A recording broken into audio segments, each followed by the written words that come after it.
welcome to the Lazadro Museum, both in person and virtually. We're very happy today to have JP Jutras from Calgary. So he presented at Tucson's AGA conference this past February. I was the AGA scholarship recipient last year in 2024. And unfortunately, I was not able to make that conference to hear JP speak, and I was very disappointed. So I had a colleague of mine meet with him and ask him if he would be willing to present to the museum, as his topic is all about nephrite jade. And he very eagerly agreed to talk about his carving of jade and a little bit more about the history of jade. So as you know, at the Lazadro Museum, one of our specialties is jade. And we thought this was a really good opportunity to combine with somebody who currently carves and works with jade, to combine with our museum and the pieces that we have on display. So please, both in person and virtually, help me welcome JP. Okay, excellent. Well, thanks everyone who's here. Very happy to share with you my love and my passion on this topic of jade and some interesting new research results. Um, as with many audiences, I know that for some of you this is almost a new topic, and for others you have already deep knowledge. So I'll try to make sure there's something for everyone from the 10,000-foot view down to the micron level. You might see on the left-hand side of the picture of the slide here, this is all actually carved from jade that was recently discovered in Wyoming. So it's a lovely American jade, makes beautiful jewelry, and we'll talk about that during the presentation as well. The presentation path, roughly, is a short introduction as to why I'm the person speaking about this. The short history for a gemstone like no other. Some of the gemology and mineralogy of nephrite jade relating to its formation, the modern sources of jade that we have today, and new developments in scientific research and nephrite jade understanding. That's what I'm going to talk about, and of course, as always, any and all errors are going to be mine. Good Lord, sometimes I don't know how it got to be here. But my background is as a mineral exploration geologist, and geologists are trained in the language or the logos of the earth, and gemologists are typically trained in the language of gemstones. Mineral exploration geologists can be thought of as rock entrepreneurs. We find supply when any resource supply-demand equation is favorable for the acceptance of new discoveries. Now, I work mostly in minerals like copper and gold, as on this slide. This was a big project in Mexico that we did for the first 35 years or so of my career. But it's not the only reason why I'm here for the presentation today. The part of my career that was about the things we need, like copper, for a society to function, but another part of my career is about the things that we love. So, very honored to be presenting at the Museum of Lapidary Arts.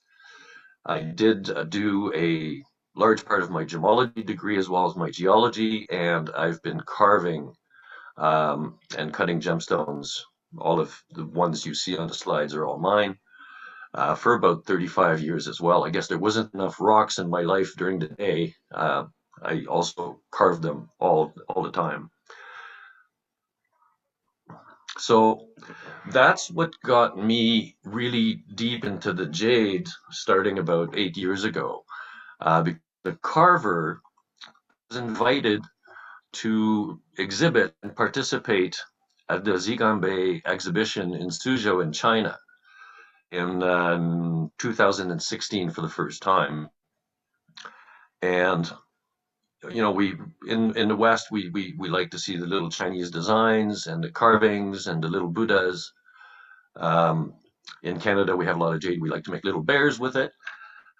But when I went to this competition and exhibition, I had no idea about how deep jade was within the culture and what was happening in modern day with the jade industry or the jade space.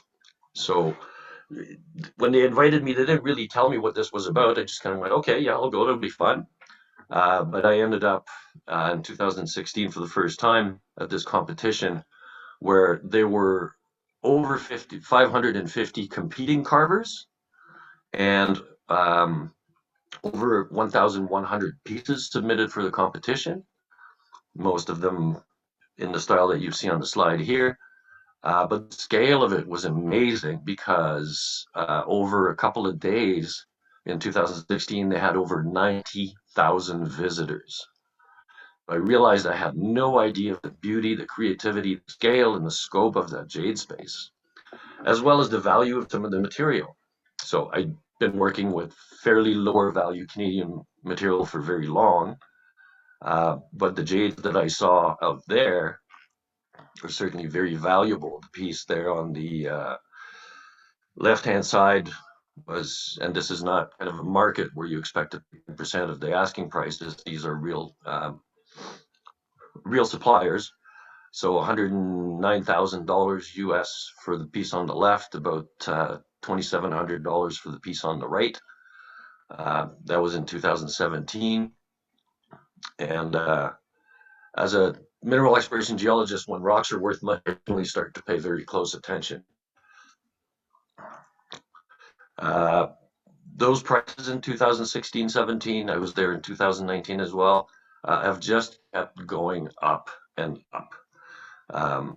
On the left here is a piece of white nephrite jade, and it's been photographed on top of the pile of money that it took to purchase that stone for scale.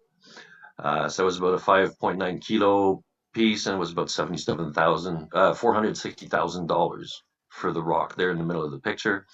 In 2024, this little piece, about 286 grams, was about $40,000 of that little piece of white jade. So quite staggering. Uh, I really, after that competition, I just shifted my entire professional career to Jade and started digging pretty deep. And this is when I really kind of started putting a lot of things together. First is the fact that it's one of the first gemstones that was adopted by early human civilization. The key characteristic of jade is that it's the toughest known natural material in nature. It's not the hardest. Diamond takes that. So on a scale of 1 to 10, diamond is a 10. Jade typically tends to be about a 6 or 7. But it is the toughest, which means the most resistant natural material to breakage. And this explains why it was prized for making tools and weapons whenever and wherever it was found by early humans. As early as over 36,000 years ago in Japan, 22,000 years in Russia, 4 to 6,000 years ago in Europe, the Maori in New Zealand, 1250 BCE, China, 8,000 years of history, and even in Canada, over 1,000 years ago, it was adopted. And one of the common theme that one sees with all of the early implements made of jade is that it really started, everybody that came across it started using it as a tool. On the top row there, we have tools from the Shanghai Museum, essentially an axe head, a celt or a chisel from the Olmec period in Mesoamerica, um, also an axe head type of piece there on top right from the British Museum. That one was found in Britain. At the bottom, we have a whole bunch of chisels from Alberta in Western Canada. So all these cultures that had never met each other all started using jade the same way as a tool. That tradition is still very common in New Zealand. Lower right-hand side is beautiful, what they call toki in New Zealand, made by Kerry Thompson of Thompson Carvers. Still very prized, still very used. And, eventually at the end of the day, whoever's got the best tools gets to be the king. So tools, of course, can be weapons. and who has the best weapon gets to be the king too. And it's due to the unique toughness of jade. It was always used for tools and weapons. If anybody has any doubt about that, this is a contemporary Toki Putangata, so a jade adze that was made by Alex Sands, Sands Carving Studio in New Zealand, inlaid with gold, and put into a traditional wood holder. And I wouldn't want somebody to hit me with that. So no question that great weapon making material across all cultures. On the right hand side, we have what is called a mere. It's a jade war club in New Zealand, and the mere is really where jade takes a turn like no other gemstone, because the mere was always the most prized possession of a warrior. And one of the New Zealand legends that was related in a book by Andrew Shaw called Jade Treasury is the legend of Pare and Hutu. And they were lovers, and they quarreled. And Pare, because of the quarrel, hung herself. But she was a very venerated chieftain in her tribe. So the villagers hunted Hutu down because they blamed him for Pare's demise, and they captured him and they condemned him to death. So Hutu requested 3 days to bring Pare back from the dead, and he was granted it.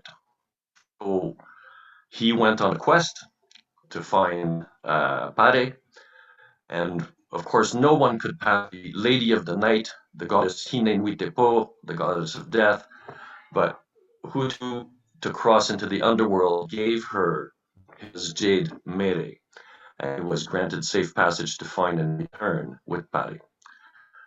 So we have this new myth comes in where the jade is the tool that allows you to enter the underworld and come back. What is fascinating is how in other cultures this is also reflected. So this is on the left-hand side, King Pakal, who was a Mayan ruler at 602, 683 AD, and he was found in a funerary tomb with a jade mask. Like for the Aztec people, jade was reserved for nobility, who exclusively could own it or wear it, and it was often worn in light and placed upon the mouth of the owner upon their death, such that it would capture the essence of that person forever in stone. On the right-hand side, we have something very common in China, which is the cicada, a carved jade cicada. And in ancient China, the cicada was considered a symbol of immortality, resurrection, and rebirth. Accordingly, during many periods of history, the nobility was buried either wearing jade cicada pendants or having jade cicadas placed in the mouth of the deceased to take them to the afterlife and protect them there. So whenever jade was found in any societies, it became tied to health, wealth, power, royalty, and the supernatural. I like that story a lot more than the story of diamonds, for example. How deeply embedded within myth and legend?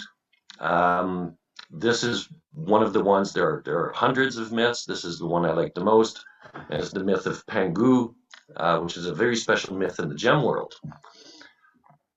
In the beginning, the myth goes, all the universe was contained within an egg and was a mixture of chaos. Within that egg, a consciousness emerged and was displeased with the state of things, and this consciousness is referred to as Pangu. So Pangu created a mighty axe, and by swinging it in circles, separated light and dark, earth and sky, yin and yang. Of course, we see this yin and yang symbol at the bottom of the screen here. So once that was done, he broke the shell of the egg, allowing for the creation to expand. Now, standing on the earth, he grew to push out the sky at a rate of 1 meter per day for 18,000 years to create the space in which humanity could thrive. That's a separation of earth and sky and the middle kingdom, which is where we live. Now, once this task was accomplished, so the legend says, he had no more reason for being, and therefore he ceased to be. However, everything in the world was created through him, and therefore his breath became the wind, his tears became the river, his blood became the oceans, his bones became the mountains. But the most fascinating part of the story is that once the world was, uh, apologies, once the world was created, the last piece of him was what is called his essence, or one could think of his soul. And his soul, because it was dual in nature, yin and yang, male and female, his soul became jade and pearls. And that's the gift of the beautiful gemstones that we have today, is really kind of the essence of the creator. Uh, so within China, of course, as with many other cultures, it was so revered and reserved for royalty, that they would make funerary suits for kings and nobles.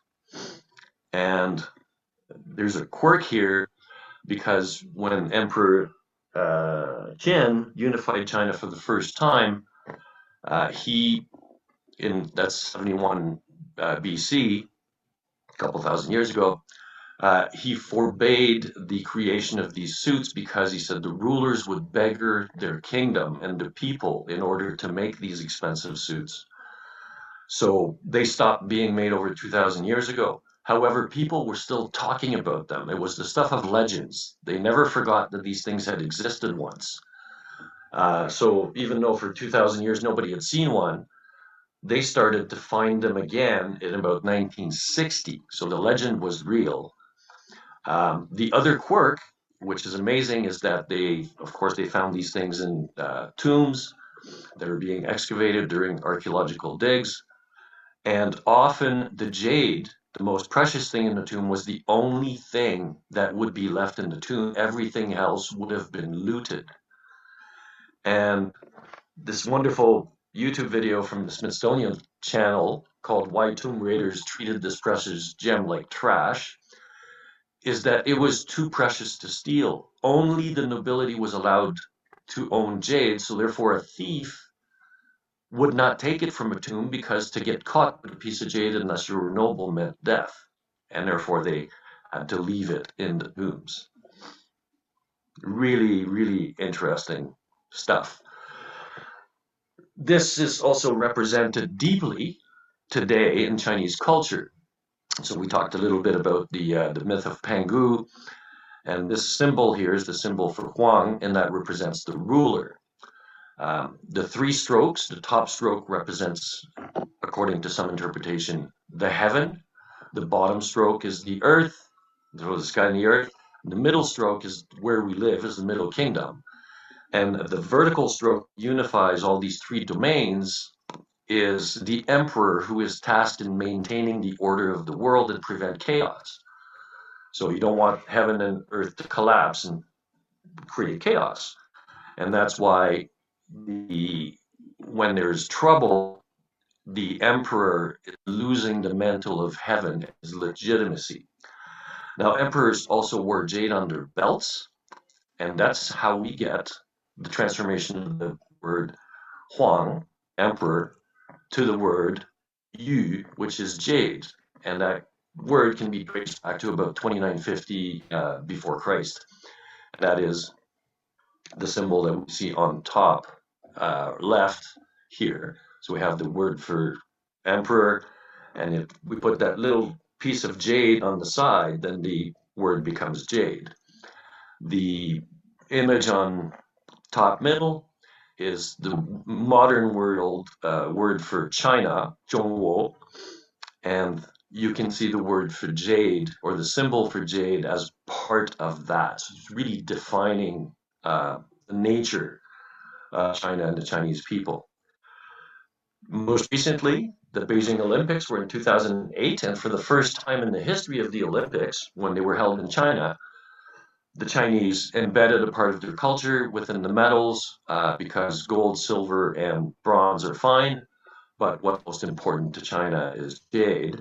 And therefore, for the first time in the history of the Olympics, there was a gemstone put into the back of the medals, white for the gold, um, green for the silver, and a darker, almost black for bronze medals. Now, jade has long been used to retrace historical trade routes and shifts in commerce patterns due to limited resources or limited sources of it, and reverenced by the societies who adopted it. So Chinese jades began to be available to the Mughal empires to the west and south after Genghis Khan's conquest of China and the establishment of the Yuan dynasty. So for the first time, Chinese jade started flowing outwards to the west and make its way to the Mughal world, where it was adopted by rulers in their courts who developed unique styles in jade carvings dating about 1526 to 1857. Lots of embedded gold. We see precious stones being put into jade, which was very atypical, as jade was always used on its own historically. Fabergé, the master artisan for the Russian czars, used Russian jade in many of his works, including two of his famous eggs. And of course, the House of Fabergé's use of jade after the Russian Revolution diminished. It was probably just because they were not able to access the material, which was coming from Siberia at the time. Even Cartier made extensive use of jade in its Art Deco period, and that's mostly when Chinese jades in the West were available to be worked into these pieces. Today, of the major brands, Tiffany still carries an extensive line of jade in its Elsa Peretti collection. So the quick thoughts on the historical connections and legends. This is obviously just a very quick review. Is that in every period of history where quality jade was available in highly advanced societies, they adopted it for their finest works with the highest meaning. We're going to switch gears now and look at what it actually is and its formation. The jade specifics. We're going to dig in and look at its complexities. So up to now, we haven't made the distinction between two materials that are referred to as jade, and one is nephrite jade, is composed of amphibole minerals, and the other is referred to as jadeite, jade or fei choi, or a pyroxene-based material. Now, distinction between these two materials came quite late. It was really in about 1846 that it was determined that these two materials considered jade generally were actually two different species of minerals. Specifics. Oh, and on the left-hand side here, we have this absolutely beautiful carving of a traditional Chinese dress. It's hollowed from the inside. It's about 2 millimeters thick for the external shell, and it's about 2 feet high. It's beautiful. It just glows.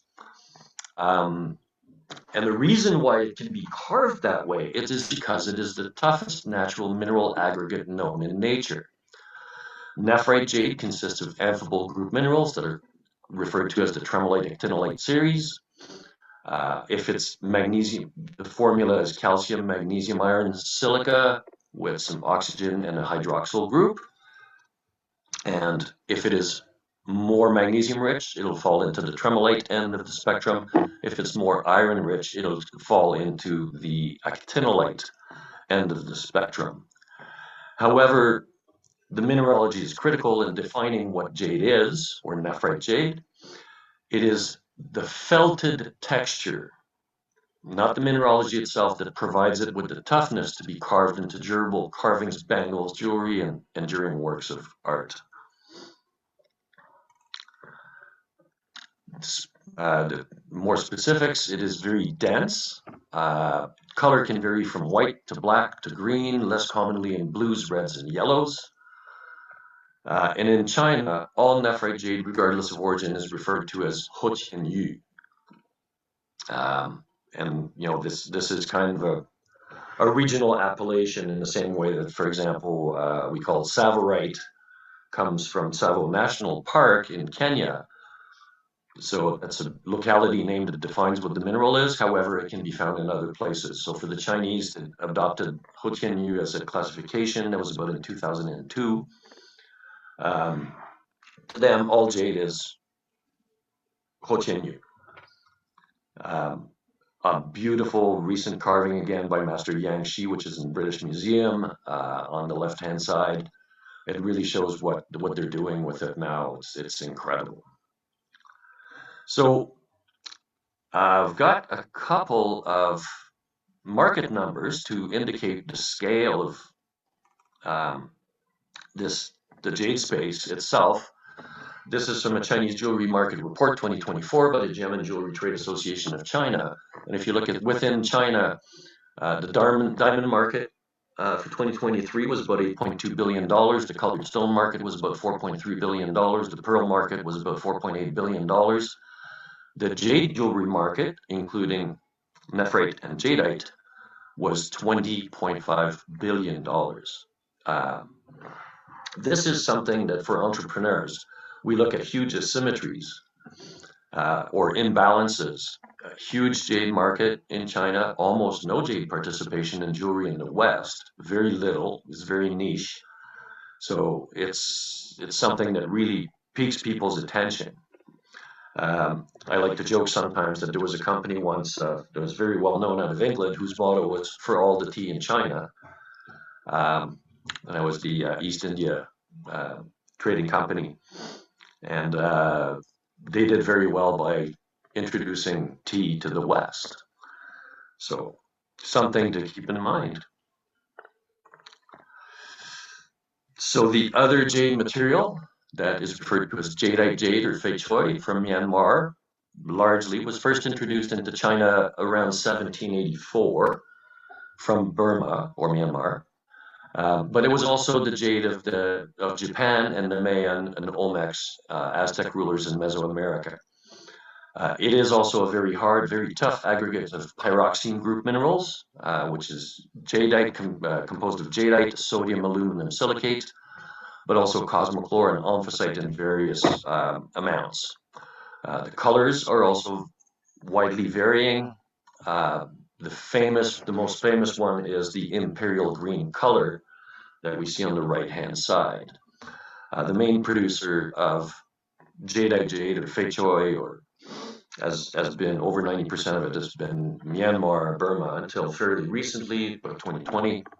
Gigantic, large open pit operations, about 17 kilometers by 7 kilometers wide. Huge, huge. And that has been winding down because you can only mine it once, but there's quite a bit of jadeite jade coming out of Guatemala these days, which is emerging as the new bigger source. It's quite lovely material. So now we've made the distinction between the pyroxene jades and the amphibole jades being the nephrite jade, composed of tremolite or actinolite. And as we see here on the right-hand side, we have the crystal structure of a tremolite crystal. On the right-hand side, we have an actinolite crystal, and really all it is defined by the various quantities of either manganese, which as a powder is white, or iron, which as a powder is black. And the crystal structure of the tremolite or actinolite crystals can also accommodate other elements like chrome, manganese, magnesium, and a host of other elements which can affect the color. So pure tremolite is magnesium dominated, it's white. Increasing iron will move the stone into the green realm.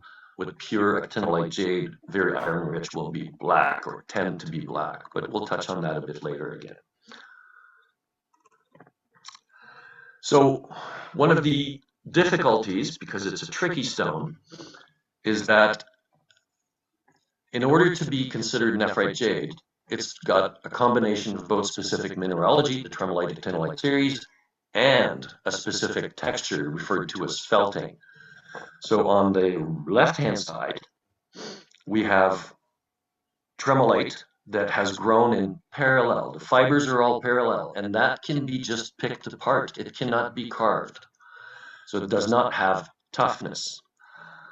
On the right-hand side, we have a photograph, a micro photograph here, that shows that when the fibers are growing in a felted manner, so they cross each other, that's what gives the stone the toughness. So in the same way that, for example, diamond is not only defined by being the element carbon, it has to be carbon that crystallizes in a cubic system, and that gives it its own distinct properties, the properties of diamond. Whereas, you know, carbon is also coal, but coal is not diamond. So tremolite, actinolite, as minerals, can form rocks that are not jade, but when they are felted, that gives it the toughness that allows it to be carved, and we refer to that material as nephrite jade.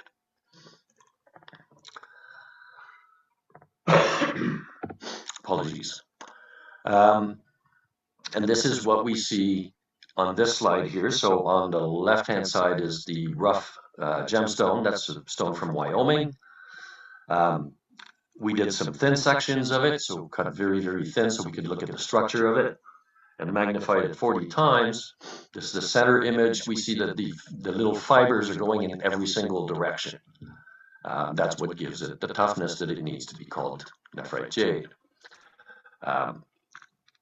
On the right-hand side, we have some geochemistry done, or essentially analytical work done by scanning electron microscope. And one of the things, or one of the reasons I bring up this slide, because we're looking down at about 50 or 400 microns here, is that we have a whole bunch of analyses. You see the little symbol TRs. These are all points that are defined as tremolite. But in the lower left corner, lower right corner here, we have one point that is actinolite. So it's that little spot has just enough iron to be shifted from tremolite to actinolite. But essentially, they are the same mineral. They just have variable amounts of iron. And the reason I bring it up is that you might hear sometimes that actinolite is not jade, or only tremolite is jade, and that's not borne by the research that's currently being done. It's a bit of a false dichotomy. Jade can be tremolite or actinolite. It just needs to be grown in a manner that is felted and gives it toughness. So on nomenclature, again, we go back to toughness. On the left-hand side here, we have what's called the Mohs scale of hardness, 1 to 10, with talc being the softest mineral out there, and diamond being the hardest at a 10. Now, typically people will say that jade, if you look at the literature, they'll say it's a 6, 6.5 for nephrite jade, but it can really range from almost a 4.5 to a little above 7. And the reason for that is that when we're testing jade for hardness, for example, what we're really testing is how cohesive the material is. We're not testing a single crystal. And that very much affects the measurements that we're going to take. So at a 4.5, it's tremolite actinolite. At above a 7, it's still tremolite actinolite. It just depends how cohesive, how much the fibers are hanging together. So to give an example, this was done in 1973, and that's the right-hand side of the slide. If we look at quartzite, something that everyone's familiar with, we have a lot of buildings that are faced with it, countertops. The amount of energy that it takes to fracture or to cause fractures in quartzite is about 4,320 ergs per centimeter square. Jadeite is also very tough, 121,000 ergs per centimeter squared. Nephrite is the toughest at 226,000. So nephrite jade is 52 times more resistant to fracture induction than even very hard quartzite. Now that in the nomenclature, this can create confusion at times. So on the right-hand side, left-hand side here, we have a beautiful jade cabochon from jade that was found in Wyoming, and that's nephrite jade. On the right-hand side, we have what's called cat's eye tremolite. Some people will call it cat's eye jade, but not all institutions agree. because the reflection of this single band of light within um, within the stone is because the tremolite or actinolite fibers in the stone are grown in parallel, so they can reflect light in a clean band. So some institutions, like the GIA, for example, do not recognize cat's eye jade as a term unless it's specified as a trade term. They don't recognize cat's eye tremolite as a jade. Other groups have different rules and regulations on that, so it can change. And what's important is that whatever a stone is called, it is not called in a certain way in order to mislead people. And the description of the stone should be consistent with the science behind it. A lot of people wonder, is the stone jade, is it not jade, and testing is difficult. I bring up this slide because two of carvers that I was with in 2017, they got together to buy a piece of white jade because it was very expensive, so they had to split the costs. And you know, these two carvers, between the two of them, had over 100 years of carving experience. And they sent me a little piece because they wanted to make sure that what they had bought was jade, but it turned out that it was not. And you know, we have new technologies that have really come on the marketplace in the last 20 years that are extremely efficient at testing material, and that's X-ray fluorescence. It's technology developed for testing various metals, and you know, the tool that we use looks like a blow dryer. It takes about 45 seconds to a minute in order to test something, and the way it works is that it just puts a blast of energy of fluorescent of X-rays essentially into a stone, and the material absorbs the energy, and then after you stop bombarding it, it releases that energy back, and we can read what is being released in terms of energy. And we know that iron will release a certain amount of energy, silica will release a certain amount of energy. So it's almost like using a radar, almost like a bat or a dolphin. But instead of using sound, we use X-rays to get the stone to echo energy back, and then we can tell what the stone is constituted of. So, you know, for many people, there's a whole bunch of different tests that they do. Hardness, specific gravity, they'll scratch it, sometimes they'll lick it, they'll, you know, feel the texture. But with new technology, we can really drill down into what the composition is. A quick note here, this is work that we've done internally. So we have jade samples on the left-hand side that vary from anything from a white at the bottom, varying shades of green in the middle, and two blacks on the top. So we have done this kind of XRF testing on it, and that is the kind of numbers that we get for composition. So through all of these, calcium, the amount of calcium is anywhere between 10 and 11.5%. Magnesium, anywhere between close to 10 to 13%. Iron can vary between 0.05 for this series to 4.7. And silica is about 23-25%. If we compare the ratio, because we've talked about this before, of magnesium and iron in the various samples, we see that the two whites have very low amounts of iron, and they plot on the bottom left-hand side, bottom right-hand side of the plot, whereas the three greens have about 3.5, a little over 3.5% iron, and the blacks are above 4.5% iron. So that's consistent with the general literature. Now, there are entire sequences about imitations, treatments, simulants, and stuff like that.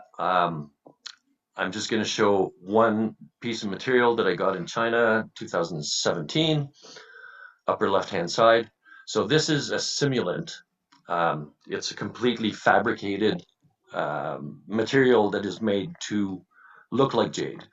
I've seen it in white, in green, and in black, and I've seen lots of it. So it's around, and that stuff, if once it gets carved, eventually makes its way into the trade.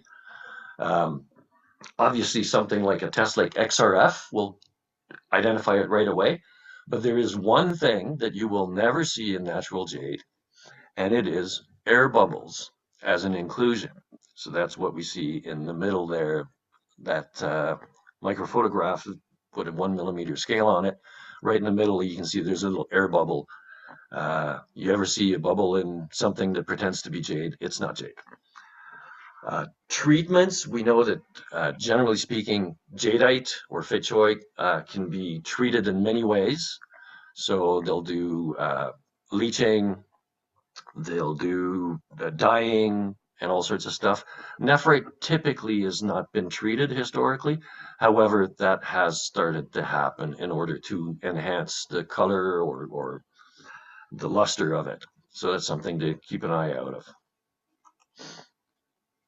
So the quick notes, um, you know, jade is not a mineral. It is a rock. It is a mineral aggregate. And if measurements are local, whether it's Raman, EDX, or F, any other point style techniques, multiple measurements are required. We're testing a rock, not a mineral. Every measurement is only indicative, not diagnostic, and an aggregate of techniques and results remains the best. But for nephrite, again, we mentioned, you can test it, and it can be tremolite, actinolite, which is not jade. It has to be an examination of the texture that confirms that the actual individual fibers are interwoven or felted for it to be nephrite jade. Then we're going to jump a little bit into the geology and the formation of it, of jade. So the conceptual summary, and this is what you'll find in the literature, is that jade is not something that, or tremolite actinolite series is not a rock that forms at the Earth's surface. It requires higher pressures and temperatures in order to form. So what we see as jade is a rock that was formed at surface that has undergone metasomatic recrystallization. So jade's a secondary rock, if you want. The main precursors, the two rock types that tend to recrystallize into tremolite actinolite or jade, are serpentinite or dolomites, and that what in literature we call as referred to as S-type jades or D-type jades. That recrystallization occurs under the what we call the green schist facies metamorphism pressure temperature regime, where the tremolite actinolite series can form, and it often contains either residual inherited mineralogy like zircons, chromite, magnetites. Those were there in the parent rock, but they are not recrystallized. So we see on the left-hand side here, this is a piece from Cassiar in Western Canada, British Columbia. We see a lot of black spots that are magnetite and chromite, or green spots that are chromite, the black spot magnetite. So these are inherited minerals. And there are other minerals that form contemporarily with tremolite and actinolite, and that'll be chlorite, titanite, garnet, and diopside. So most jades are included. So how does it work? And this is the part about the evolving Earth. On the left-hand side here, what we see is the process of subduction. So when ocean floors collide with continents, they will tend to go underneath the continent. It's like a big conveyor belt.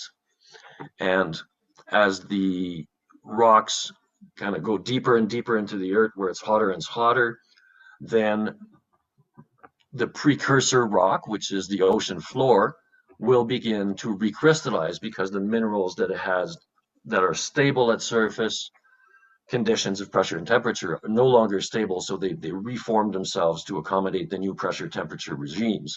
And that's how things like ocean floors recrystallize to tremolite actinolite. The components that make the D types. Nephrites are also related to this environment because they're going to be things like coral reefs and things like that. So they're going to be very calcium rich. And again, when they're taken underneath the continents by the great conveyor belt of subduction, they will recrystallize into jade as well. So we kind of take this surface rock, which is an ocean floor, and through the conveyor belt, we bring it into an oven where it gets baked into jade. It's one of the food analogies that I use.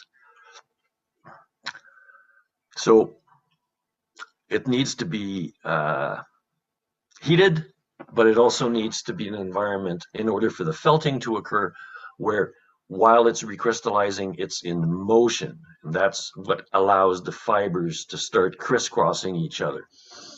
We'll see that in the next one. So this is another piece of Cassiar jade from British Columbia. And on the left-hand side is the specimen itself. And on the right-hand side, what we see is that some of the original minerals, so the black ones, we call these things pressure shadows. We can see that they rotated while the rock was being recrystallized. So these are motion indicators, or we call kinematic indicators. They're also very commonly found in jade. And what it tells us is that when the rock was recrystallizing, it was essentially in motion. And I'm not a kind of a woo-woo energy of crystals and rocks in general. I study them very technically, but there's a tremendous amount of energy that goes into the formation of this material.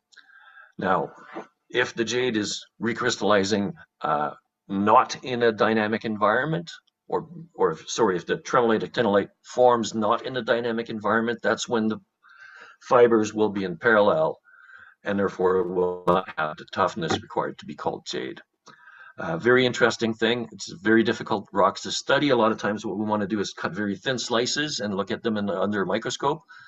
It is extremely common for thin slices of jade.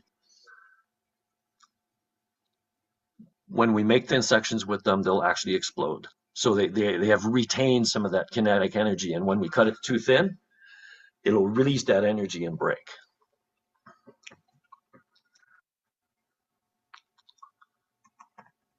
Now, in the field, what does it look like in the wild? This is a project in Washington State, and we have a serpentinite in the left-hand side. We have a vein of jade, which was formed at the boundary between a serpentinite, so a very magnesium-rich rock, and where my foot is on the lower right side, a calcsilicate unit, so very calcium-rich rock. So the contribution of the calcium from one unit and the magnesium from another, while they were in motion, created this big vein of jade, of which we see a couple of specimens on the right-hand side. So this is actually what it looks like in the field.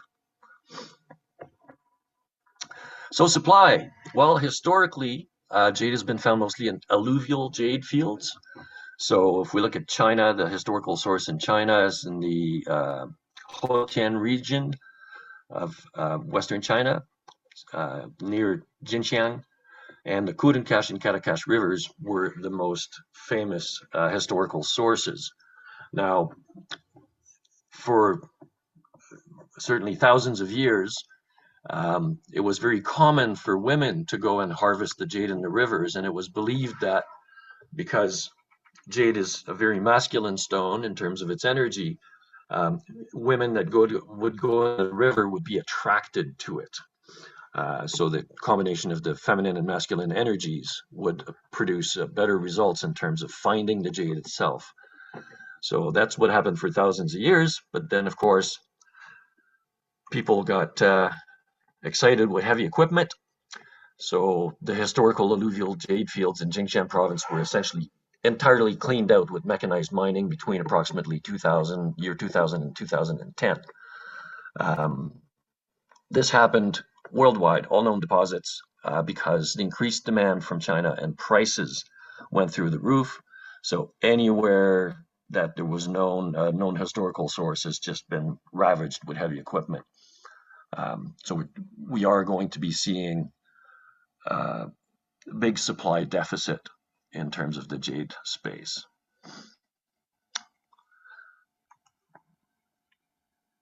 Where in the world do we find the jade? There's really four major areas historically. So top left is British Columbia in Canada, which has been a very large producer until fairly recently, but now because of mismanagement of relationships between Indigenous people and the industry, they're pretty much shutting it down. That's area one. Number two is Lake Baikal region in Russia and Siberia. Reportedly the second largest producer by volume in the world. We'll see some numbers after that. Quality tends to be better for the Russian jades than the Canadian ones, and by quality I mean that the cleaner, less inclusions, more consistent colors. And of course, his big historical producer is number three, Xinjiang region, very historical producer, heavily depleted by recent mechanized mining, and it's very hard to get some numbers out of it in terms of the production. Number four is New Zealand. Recent reforms have prohibit any mechanized mining and limits access of and production of most alluvial and alluvial resources to Maori natives and descendants. So it's not a large commercial producer, and it can't be. Oh, some of the numbers. The jade industry, when I was there in 2016 at a symposium, they told us it was about $30 billion a year. And that was confirmed with recent publication, 2018, 2023. And out of that, Canada has been the largest producer by volume, about 400 tons to 1,200 tons per year. That was pre-COVID. And typically the prices are about $30 to $200 per kilo. That's the price range. And the industry's been ordered to close over the next 3 to 4 years. Estimates of China production has been about 40 tons a year. Russia, anything from 100 to 500 tons per year pre-COVID to up to 1,600 tons reported production. Prices for the Russian material can go as high as $10 to $500 per kilo for the greens, but the whites, $100 to $2,000 per kilo. There's a couple of unknowns, which is Indonesia, which produces some jade, Afghanistan and Yemen, but there's no published data on what they're producing or how much or volume or prices. Now we go into new developments in the nephrite jade world, and I've been involved with directly with some recent research. Two of these articles have been published by now. This is scientific, blind, peer-reviewed articles. And on the left-hand side here, we have nephrite jade from the Sky Zone in Wyoming, characteristics and primary hydrothermal origin. And on the right-hand side, we have nephrite jade from Washington State, USA, including a new variety showing optical phenomena. So we'll talk about those coming up because it's of particular interest for people who are interested in American jade. I love this slide. I love to listen to a lot of podcasts when I'm working with jade because my hands are busy, but my ears not so much. And this is a podcast between Esther Perel, who's a psychotherapist, and Andrew Huberman, professor of neurobiology and ophthalmology at Stanford University. They were talking about relationships and in one of their podcasts. And one of the quotes from Esther Perel, which is how anyone should look at the scientific endeavor, is that the truth of today is the joke of tomorrow. Science is always an evolving process, and we discover new things. So here's these new developments that I'll talk about. It'll be Washington and Wyoming jades. And some of you may know, but some of you may be surprised to know that Wyoming has a historical production roughly from 1930s to the 1980s. They referred to it as green gold. And on the slide here on the left-hand side, we see the craft window. Mr. Kraft, the founder of Kraft Foods, was a big jade collector, and he had this window made of very thinly slabbed jades, which is at the North Shore Baptist Church in Chicago. So some of you might have seen it or can see it, and it's about 6.5 feet high by 3.5 feet wide. Beautiful, beautiful architectural piece of or use of jade. And a lot of black jade came out of Wyoming as well. A beautiful sculpture in 1947 called Thunder by Donald Horde. Actually, 2 of the Kentucky Derby bases were made of jade historically as well. So active production 1930s to 1980s. The supply diminished to a trickle after that because people were looking at surface material and they essentially picked it clean. But for quite some time, it was supplying markets in the US, Taiwan, Germany, and China. In the 1970s, there was a shop called the Sunburg Jade Shop in Rawlins, Wyoming, that was staffed with over 30 people, and they were making all sorts of jade pieces for the US market. But, you know, that's almost 50 years ago, and a lot of people had kind of forgotten about it. Beautiful recent carvings. Here on the left-hand side, we have Alfredo the Octopus by a carver called Shane Zach. Gold medal winner at the Monterey Bay Jade Carving Exhibition 2023, and Dragon and Phoenix Spoons by American sculptor George Schmerholtz. That was a gold medal in China in 2016.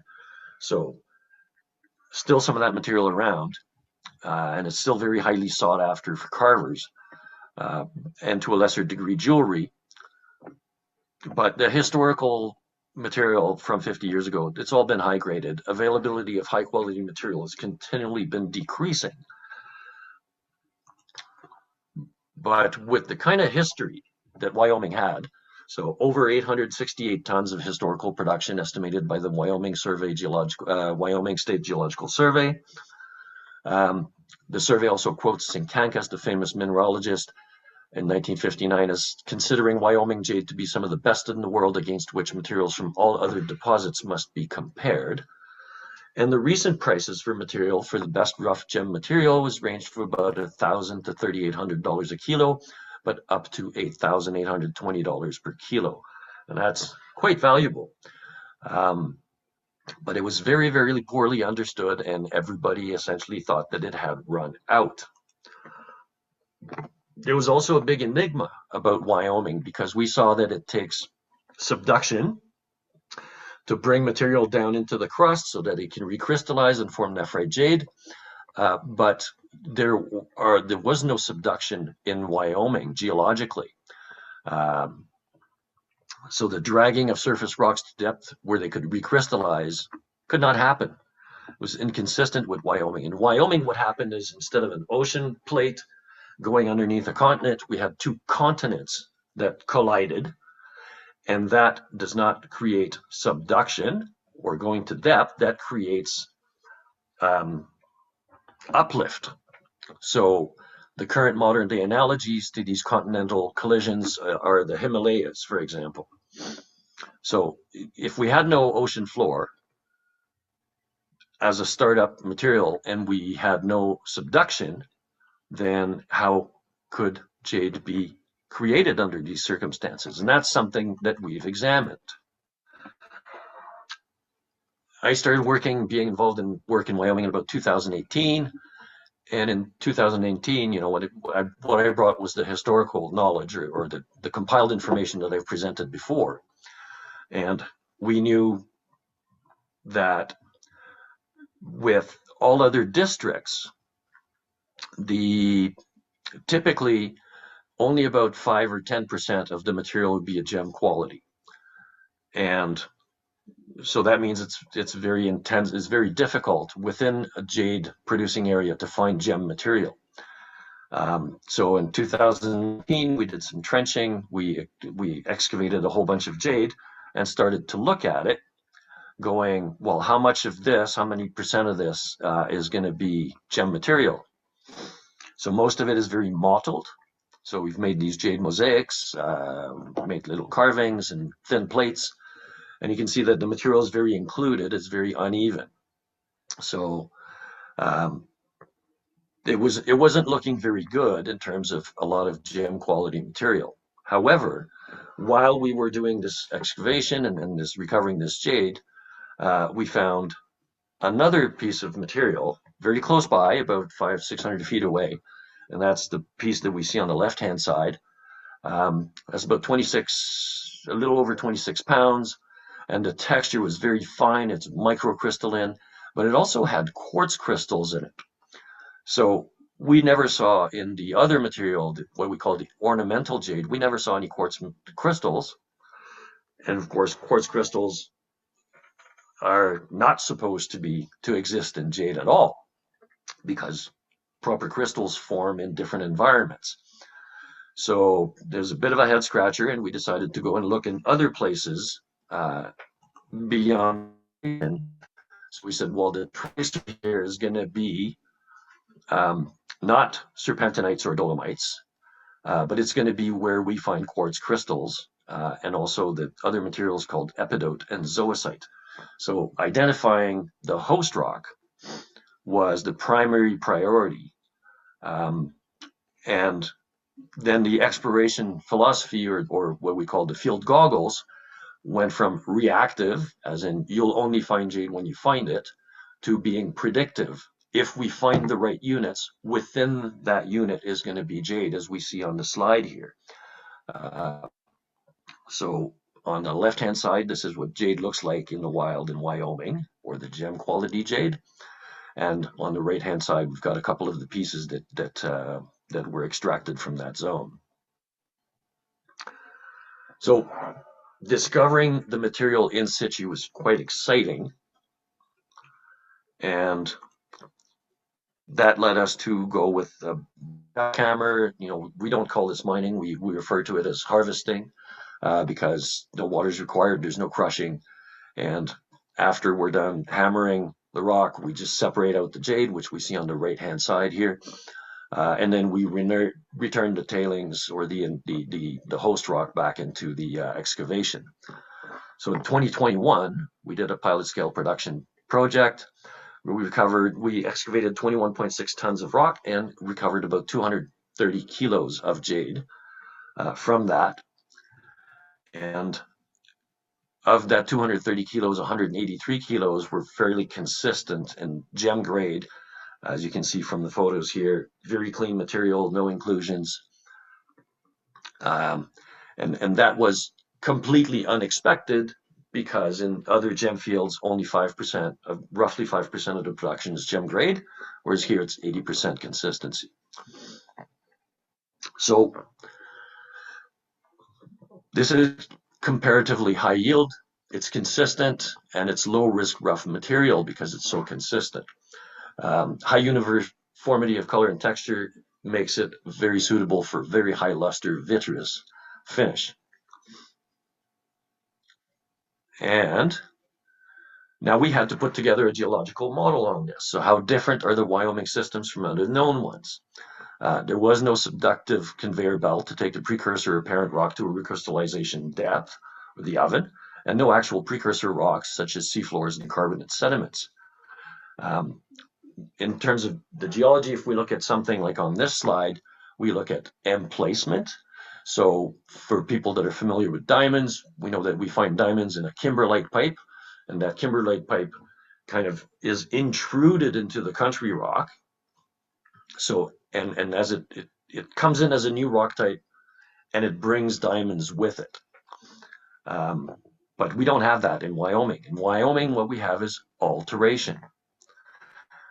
The reason why it's important to understand the formation and the relationship of the host is critical to planning, exploration, and jade recovery. This is a food analogy I love. It's like cherries. I love cherries and I love cake, but if I want to have cake with lots of cherries in it, I don't want on the left-hand side this Black Forest cake that was just cooked and cut and some cherries put into it. I mean, then cherries are only going to be in that one layer. But on the cherry pound cake on the right-hand side, there's cherries all over the place. So we need to understand the dynamics of formation of the jade in order to predict where it can be recovered. So the early signals was 2021, as we mentioned. On the right-hand side, we excavated this little pit, which is about the size of a parking space for a pickup, and got 230 kilos of jade. On the right-hand side, this is what it looks like when we find it in the ground. And then we explore the relationship between the jade itself and this host rock. Was it emplaced in the host rock formation, or did it, like in the cherries in the black, or was it formed at the same time, like the cherries in the pound cake? So we do that by looking at the relationship between the jade and the host rock. And this is a thin section that was done on the sample from the top left-hand side. And this is looking at it under a microscope on, the left-hand side again at the bottom. And on the right-hand side, then we see a section where we see the individual tremolite fibers. Their relationship with the host rock and the quartz is that they are intergrown. So if the tremolite would have been subsequent or emplaced within the quartz epidote host rock, there would be a clear distinction between the two domains. But since they are intergrown into each other, then they have been formed at the same time.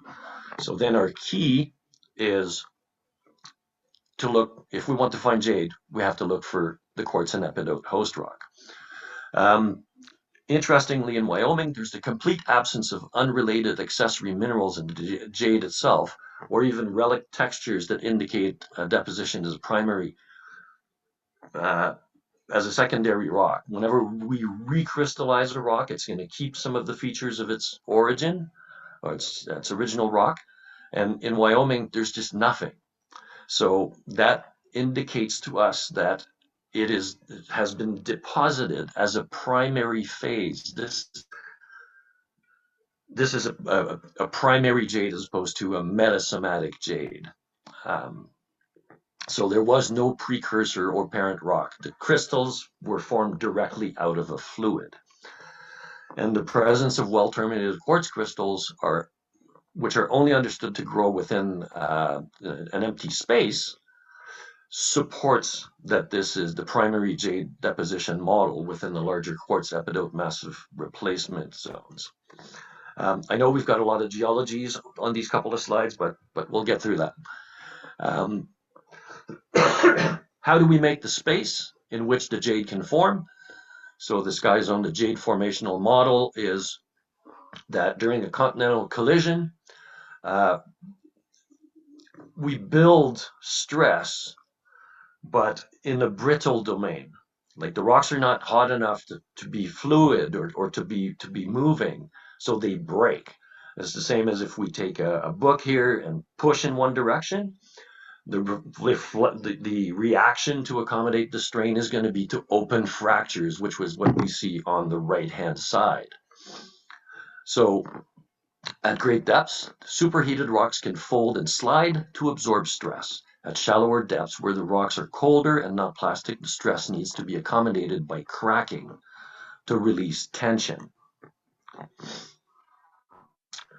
So in the context of Wyoming, the jade is formed within an older country rock. Those are gneisses that are 3.3 to 3.4 billion years old.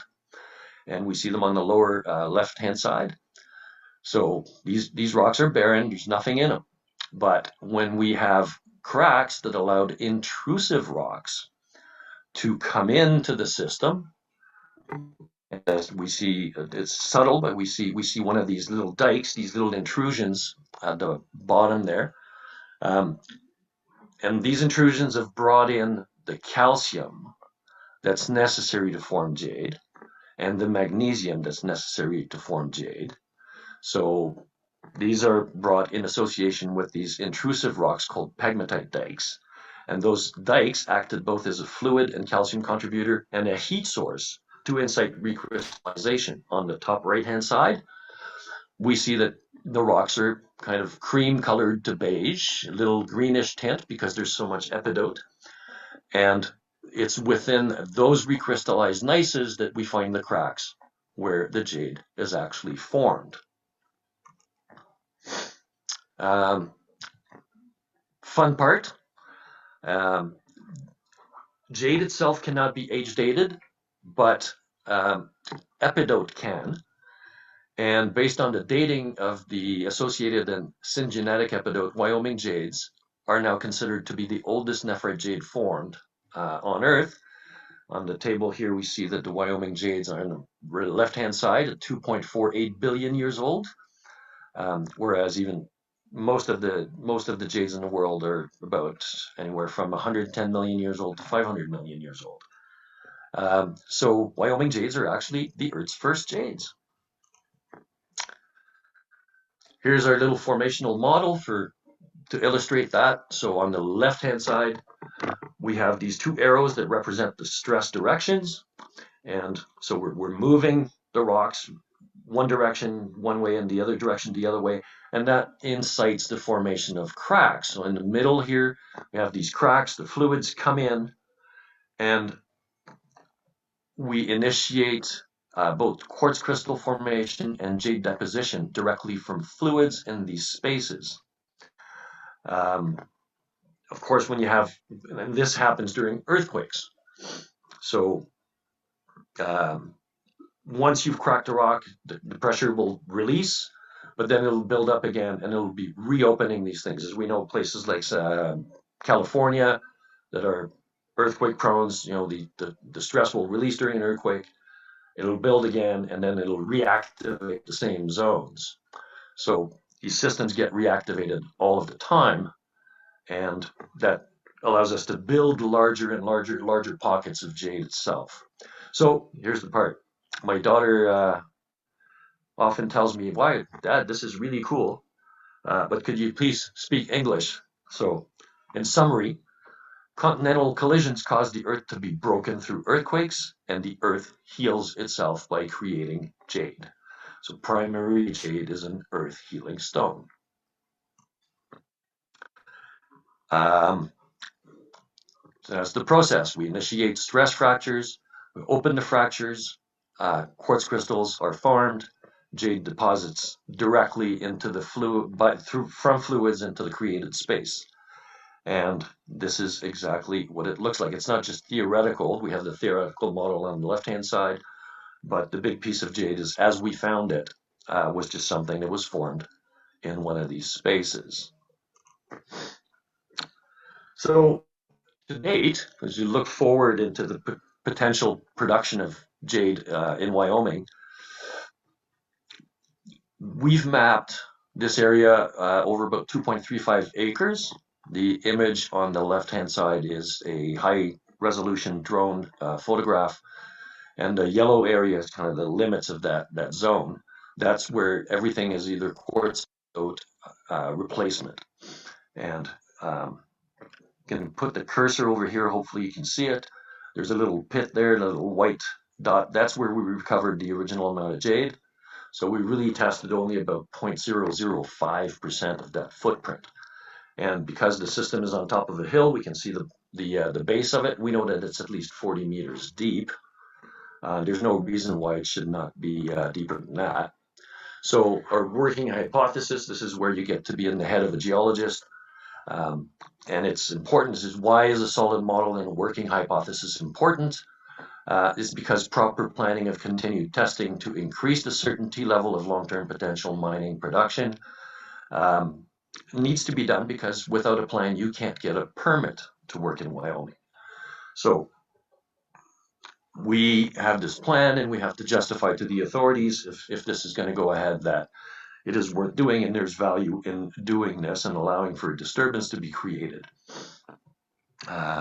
In the table here, so on the upper right hand side, this is the jade that is found in this area.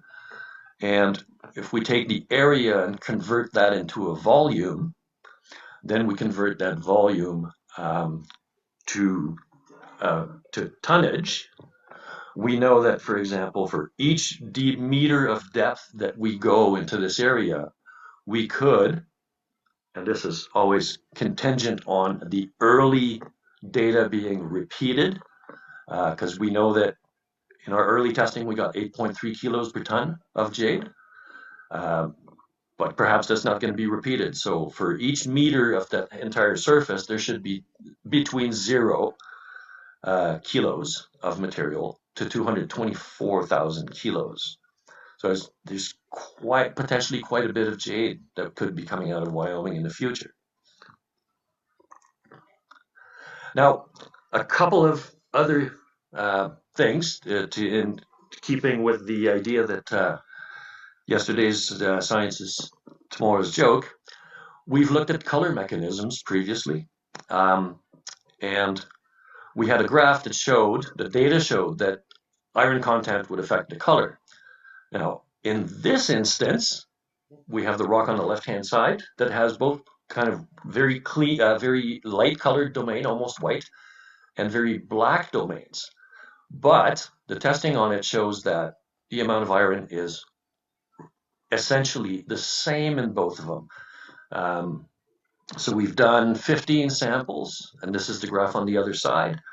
Whereas the early data showed us that, no iron means white, lots of iron means black. Now we have a whole bunch of greens and whites and shades colors that overlap and doesn't cluster at all. So there are different mechanisms in chemistry at play in influencing colors. When I did the early work in the electron microprobe lab at the University of Alberta with Dr. Andrew Lowcock, who's one of the foremost experts in amphibole mineralogy today, I told him, Andrew, this makes no sense. This data doesn't jive. And he said, do not speak of what you do not know. What is the problem? Have you never seen a white cloud in a blue sky? And his analogy was just, why is a cloud white in the blue sky? It's just because the droplets of water are larger and they reflect more light. So this is an additional color mechanism that has not been described yet in the literature. We have a jade here on the left-hand side, which is mottled, two different colors. And when we look with a microscope on the right-hand side, we just see that the whiter domains, which have the same chemistry, are just coarser phases of the tremolite, actinolite material. So anyways, this all brings us to the fun parts of the research, which is that Wyoming jades are primary jades, so they are the first, oldest, and the purest jades in the world. It is very fun. And now for something entirely different, and I'm going to close on this. I know I'm over time here a little bit. Apologies for that, but the last few slides are very, very fun because it's something entirely different. It's jade as a phenomenal stone. So we've already seen that grain size can influence color. These are stones from Washington State, and the top left-hand side, we've got a very clean green material, and on the equivalent thin section, looking under a microscope on the right-hand side, we see that the fibers are very, very thin and they're very felted. They're all intergrown. So that's what we expect from jade. And the bottom, we see a cabochon cut stone, so it's a round disc. And this is a photo of the same stone. It's just been rotated on one side. So we're looking at the same stone from two different directions, and we see that the color is entirely different. Now, why does this happen? Because obviously the composition is not changing and the texture is not changing. When we look at the thin section of this material on the right-hand side, what we see is that of being felted randomly, the stone at the bottom has a multi-directional long fiber cross structure. Why does that matter? Is that when we look at these individual crystals, we know, and we have the chemistry on the left-hand side, and we have the structure, or the shape of the crystal on the right-hand side. The long axis of the crystal is the C-axis, and our work to date has shown that the C-axis of each crystal has a higher degree of hardness and generally a darker color than the axis across the stones. So when a bunch of fibers are sufficient length or fused and acting together as a single crystal, they exhibit what we refer to as pleochroism, pleo for multiple and chroism for color. And this is the felting of it. We see on this slide, and the black arrows on the left-hand side is showing the main direction of the fibers. We can almost see them breaking as individual fibers, whereas the circle on the right-hand side of the image shows that we have fibers coming in the other direction. We'll look at it from the side. Again, we see a lot of fibers going kind of horizontally and a whole bunch of fibers growing across them vertically. And this is what it does. So if we think of jade as being a uniformly colored stone, but then we have jades that do this. And I'm sorry, I'm having a little difficulty in activating the video here.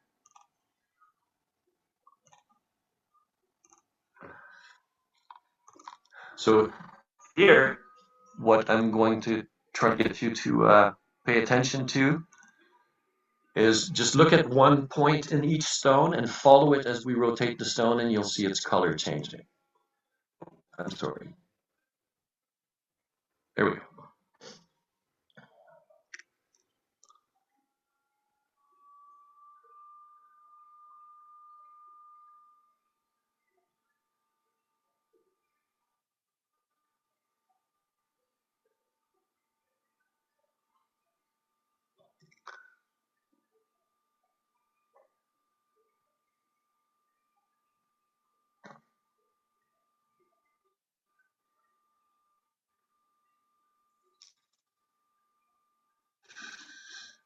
So this phenomena was only discovered and described in 2023, a couple of years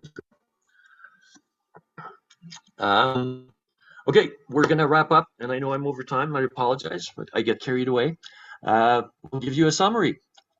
The Nephrite jade world, in summary, is that it's one of the earliest and continuously used gemstones in human history across time and cultures. It is the toughest naturally occurring material known to date. From tools to weapons, ritualistic objects embraced wherever and whenever found by nobility, emperors, and kings. Historical deposits continue to be depleted, yet new discoveries remain possible, which is the current takeaways for nephrite in the jade world today. That science is evolving rapidly. New formation models and understanding of essential characteristics are emerging. In an age of increasingly responsible sourcing and traceability, the U.S. is emerging as an attractive, potentially long-term producer of nephrite jades for the industry. And it's a stone embraced for millennia, ready to participate in new jewelry design revolution. I love these pairs of earrings made by Adam Neely of California. That's using black jade and gold and pearls. There's just so much that can be done with the material. I think we're going to see some beautiful jade coming out that's going to really challenge anything we've thought of what the material is supposed to be. Just a couple of resources. These are my favorite jade books. If you ever read only 3, and you should read all of them. These are 3 on the left-hand side, the book called Jade by George Caverny. It's available online for free at Tourmaline Press. Jade Life, available on Amazon by Andrew Shaw, who's a master carver living in China. It's really talking about the changes in the jade world since the year about 2000. And then on the left-hand side, published in 2022, the newest and most comprehensive available book on jade in the West to date by Lotus Gemology. Other resources, you might want to go to YouTube and check out all the videos that we create and put out. So there's lots of information there. And on that, I will thank you so very much for your attention. I hope everybody got something from this.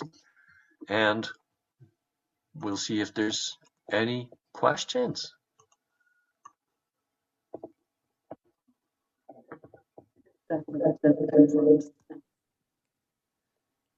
Thank you, everybody, so much for coming. Do we have any questions in the audience here? No. Okay, anybody on chat have questions? Not seeing anything. Well, Well, JP, JP, thank you so much. This was amazing. Thank you so much. There's a Oh, lot in there, I I have know. a question. Hold on just a moment. Awesome presentation. Thank you so much for your time. Glad you loved it, and so- I'm so happy to share. Yeah, it was really, really great. So the only question I have is, is there anything that's helping to prevent such clear mechanized mining that we saw in some of those slides from going on in Wyoming? So you mean like the kind of like wild rampage mining? Yeah, that cannot happen in Wyoming. I mean, the regulatory system is very, very rigid, very strong. And, not that it's difficult, but they just won't allow you to make a mess. And everything has to be reclaimed. In Wyoming, any activity you want to do, you'll have to calculate how much it would cost to reclaim any disturbed area that you're going to disturb, and you have to post a bond. You have to pay the money for the reclamation up front, and you only get your money back after you've done the reclamation work. Nice. So there are very strong incentives for anything to be done out there to be done responsibly. And then if you get caught doing something you're not allowed to do, you're in a world of hurt. Oh, 1 second. We got one more question. Sorry. Has there ever been any jade found in Japan? Absolutely. Actually, that's in one of the early slides was that Japan was one of the first cultures to adopt jade about 33,000 years ago. So jade has been found in Japan. It is of the jadeite type, and up until about 2,000 years ago, it was very, very widely used in the culture. A quick story that I heard on that is that the Japan and China, when China started to expand, the Japanese actually stopped using jade because they thought it would invite aggression from China, that China would take them over for their jade. So it kind of vanished, and historically they lost all the sources. They didn't know where it was coming from. But that over the last couple of decades, they've found a couple of areas where historically it's been generated, and in archaeological digs, they're finding more and more pieces of it historically. There's some beautiful blue jade in Japan, and actually historically, with the Jomon culture, I believe it was absolutely necessary for the ruler to have jade because that would confirm their status as the rulers. It was great. Thank you. Thank you. Thank you. Pleasure. Thank you, everyone. Bye-bye.